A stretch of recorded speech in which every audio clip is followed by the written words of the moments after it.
শিবময় হয়েছে এই অপূর্ব মিলন হয়েছে আজ এই স্থান পবিত্র হয়েছে এই স্থানে দেখি সত্যি দেবতা দেবতা আসি আশীর্বাদ অর্পণ করছেন এবং স্বর্গর ইন্দ্রদেব বাসব আজ পুষ্পবৃষ্টি করছেন সুন্দর অপূর্ব মিলন নিশ্চিত ভাবে আমি হরিবল হুড়হুড়ি এবং করতালি প্রদান করিবা নিশ্চিত ভাবে হুড়হুড়ি প্রদান করিবা হরিবল দেওয়া এবং সাজা করিবা সেই পঞ্চশন হিন্দু অপূর্ব মিলন দেখি চন্দ্র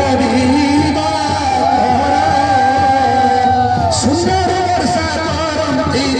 আশীর্বাদ হীরা সুন্দর বর্ষা করন্তি আশীর্বাদ হীরা